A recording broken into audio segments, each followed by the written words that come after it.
Fala gente querida, fala gente de bem. O vídeo de hoje é para falar de um programa que talvez você não conheça. O que você conhece é o Polícia 24 Horas. Pois bem, há um outro programa chamado Vingança 24 Horas. Só que esse não passa na televisão, esse passa nas ruas mesmo, porque é um programa do governo. Como funciona esse programa? Sempre que morre um policial em uma favela ou na periferia, a sua chance de ser morto pela polícia naquele lugar aumenta em 1150% no mesmo dia, 350% no dia seguinte e em 125% nas próximas semanas. Esses são dados do Instituto de Segurança Pública que comprovam a correlação entre mortes de policiais e mortes de civis. Esse é o Vingança 24 Horas. Em suma, quando morre um policial, a resposta dos comandantes é promover diversas operações policiais e reforçar o efetivo naquela área. Daí entra em cena BOPE, Batalhão de Choque e outras turmas que você não gostaria de topar de frente. São turmas que vão matar alguém. Quem? Não sei, mas a estatística tá dada. A lógica deles é que é preciso dar uma resposta imediata quando um policial morre. Você precisa revidar, você precisa se vingar. E é uma vingança que não parte de um ou dois policiais. Essa resposta,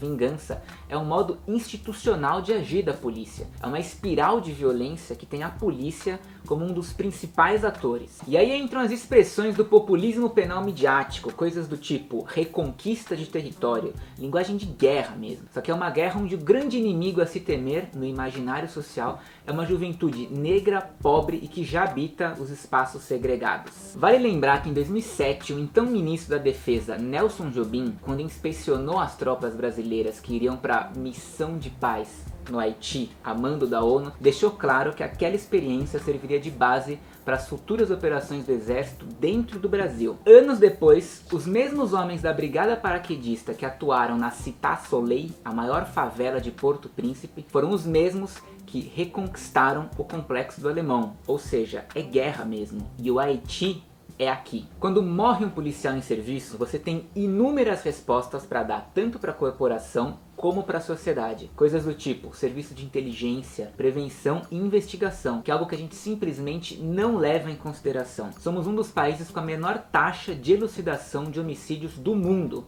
Em média, apenas 15% dos assassinatos no Brasil são esclarecidos. Quer comparar? Vou te dar duas ancoragens. No Reino Unido e na França, os índices chegam a 90%. Ah, mas comparar com a França é covardia, então vamos comparar com a Argentina. Nossos hermanos latinos esclarecem em média 45% dos homicídios. Além disso, o Atlas da Violência de 2018 trouxe à tona que a taxa de homicídios de negros continua crescendo e está em 40 mortes para cada 100 mil habitantes, ao passo que a taxa de não negros, meio estranho falar isso, está em 16 mortes para cada 100 mil habitantes. Números que só revelam um debate urgente na pauta da segurança pública, que é a questão racial. Então vem comigo, se morrer um policial perto de onde você mora, você tem enormes probabilidades de acabar morto nos dias seguintes. Já disse esse dado em outro programa, se você for homem, jovem e negro, você tem mais probabilidades de acabar morto pela polícia do que por um assaltante. E desde o primeiro dia em que a primeira prisão foi inaugurada no Brasil, os negros têm sido desproporcionalmente representados atrás das grades. Não basta matar, prender, não investigar e se vingar. A nossa polícia também foca no que interessa. Cara, se você ama a polícia, ama Bolsonaro, não me leva a mal. Tô trazendo números, muitos dos quais divulgados pela própria polícia. Tô nem dando minha opinião ainda. E por que eu disse que a polícia foca no que não interessa? Porque metade das ocorrências policiais de tráfico de maconha em São Paulo, por exemplo, envolvem pessoas que portavam no máximo 40 gramas, quantidade equivalente a 2 bombons. Por outro lado, as ocorrências que envolvem toneladas de droga, aquelas de traficante mesmo, Pablo Escobar, helicóptero de político, essas operações equivalem a apenas 1% das ocorrências de tráfico de maconha. E esse 1% equivale a 76% de toda a droga apreendida. Deu pra entender? Então é óbvio que se o objetivo da polícia é acabar com o tráfico de drogas, o alvo das operações deve ser nesse tipo de ação, que hoje só tem 1% da atenção deles. E é justamente nesse 1% que eles usam trabalho de inteligência e investigação. O resto, todas as pessoas que lotam os presídios por causa de 40 gramas de maconha, isso só evidencia a ineficiência do trabalho da polícia, que em termos de violência é insignificante. E olha que nem sou eu que estou dizendo isso, apesar de concordar, isso é uma aspas do Escritório das Nações Unidas para Drogas e Crime.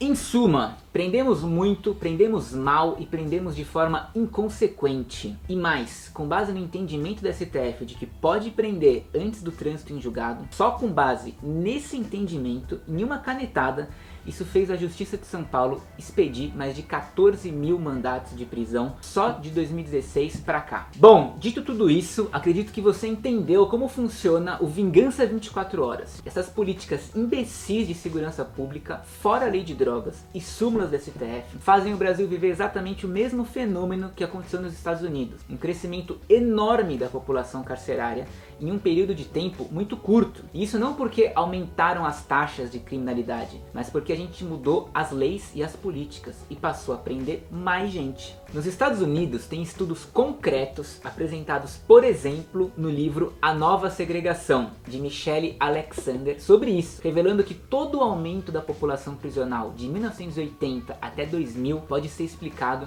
por mudanças nas políticas de condenação e não nas taxas de criminalidade. Então assim, no que se refere às drogas, prende-se muito não porque o crime aumentou, mas simplesmente porque decidiram prender mais, e mais do mesmo. E o resumo da ópera é o seguinte: ainda confundimos política de segurança pública com unicamente atuação policial, como se a segurança do país só dependesse da polícia. Isso é um erro grotesco, é pensar pequeno. A polícia é um agente, é um meio, ela não é e nunca foi a solução para a segurança pública. A gente foca nas prisões e na guerra às drogas como forma de reduzir a criminalidade, mas isso estatisticamente não se sustenta. A gente precisa atacar o abismo social e econômico que existe na sociedade, porque a violência comprovadamente se alimenta sobretudo de fatores como escolaridade, saneamento básico, desemprego.